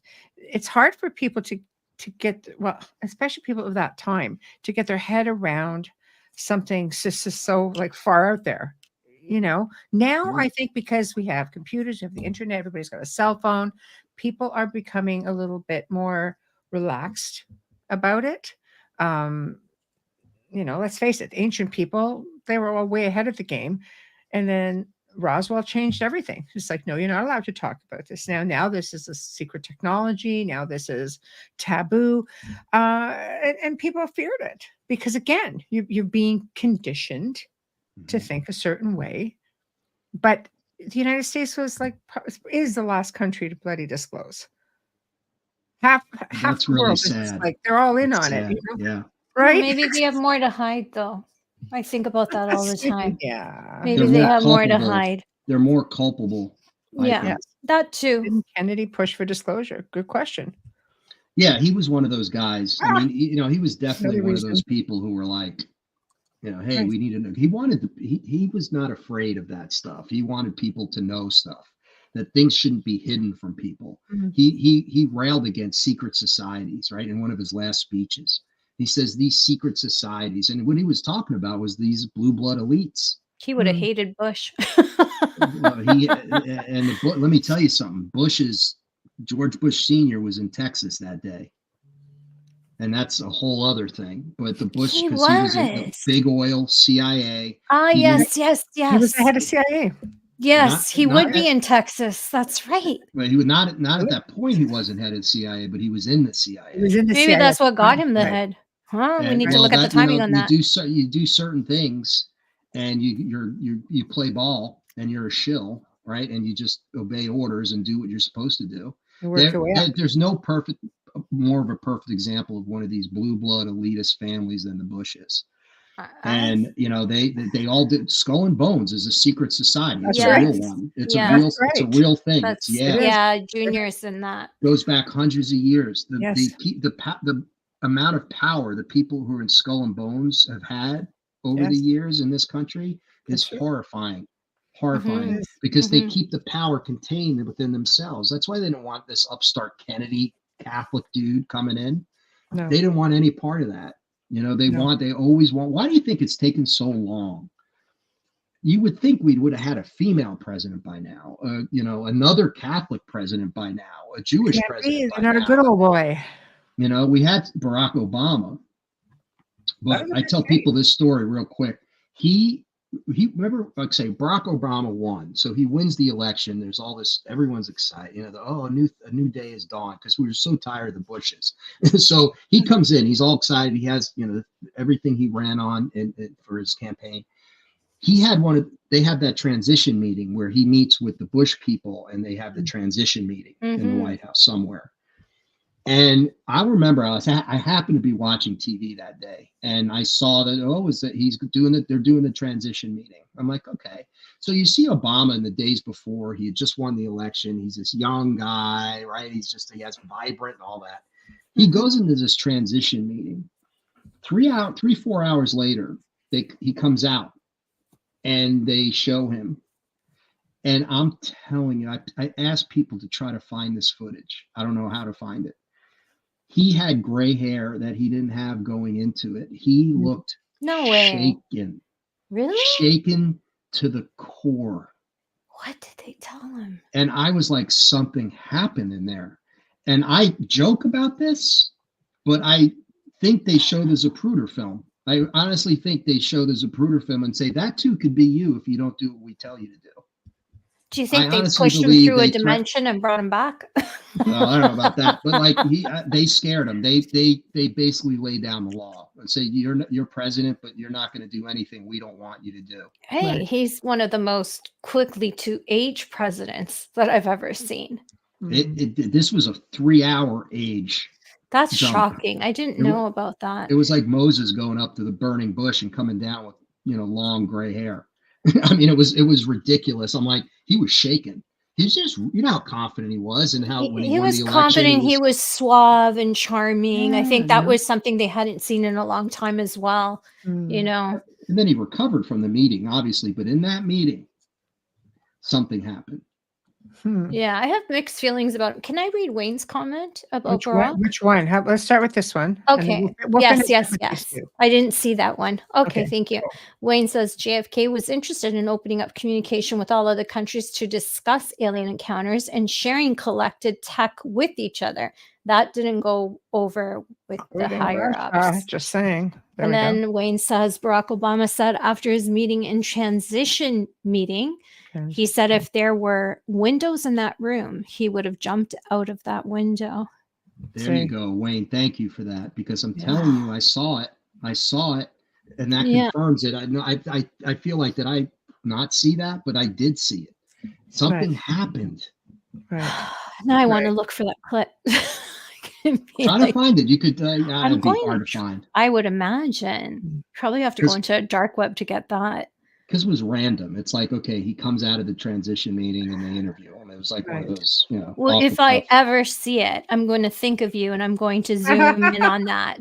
Like really focus in on that. No, that's very interesting. Wayne's right. I didn't know that he said that, but that tells you. See it for sure. He was very careful with his words. Your websites. Tell everybody how to find you, what you've got coming up. This is promote time. Okay, sure. Well, I have an author site, and people ask, well, what's the easiest way to get the book?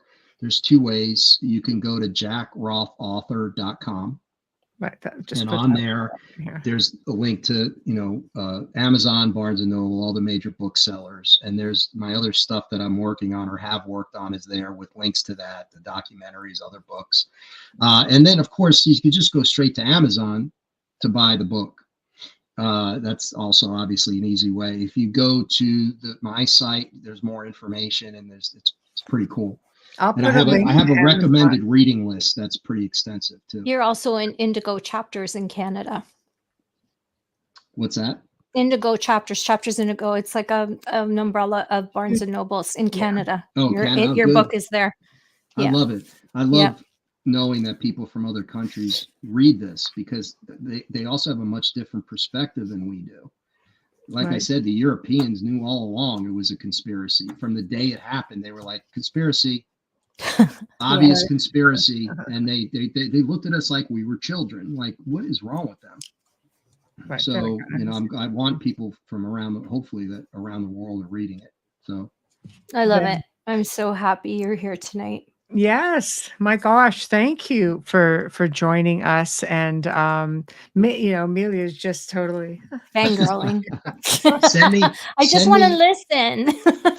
Send me a mailing address and I'll send you well, thank you. You don't have to do that, but thank you so much. It's my pleasure. That's too generous. You've been so kind about. No, are you kidding me? About the books, and I'm not one to lend out my books. My family and friends know that. I make them buy their own books. Like, I don't lend them. If they say, "Oh, can I borrow the book?" I'm like, "No, never lend out your books." I learned that the hard way. No, I do it because I want. Back.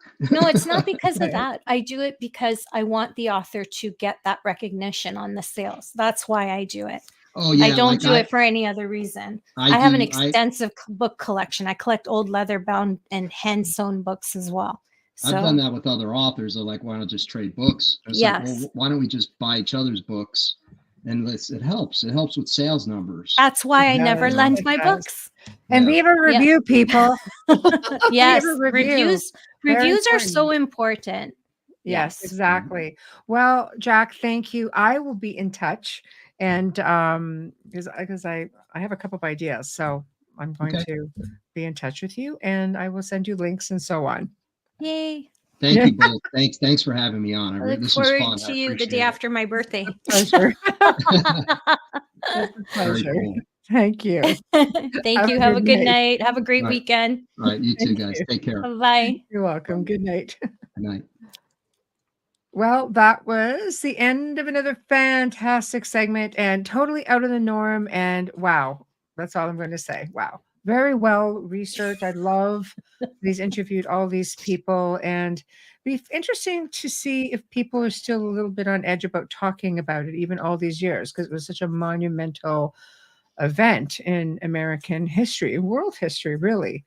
But anyway, big thank you to Jack Roth for joining us tonight and spending the evening with us and talking about his book, Killing Kennedy, Exposing the Plot, the Cover-Up, and the Consequences. I love it.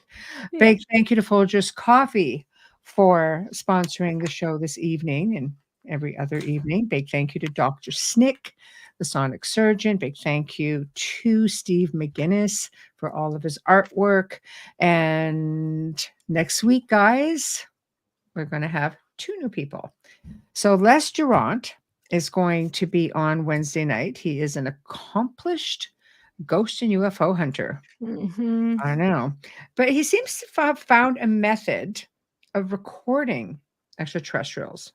And he's got over 40 recordings. He's been on different shows and he's got stuff all over YouTube to go check it out.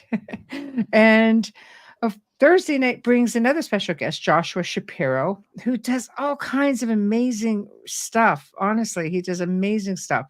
But we're going to be starting off, and again, he's going to be on at least a couple times. I'd like to see him come more than that, but he's going to be discussing crystal skulls. And that's I love talking about crystal skulls. I think we've only had one person who's ever really come on and really gotten into it. So this is going to be really cool.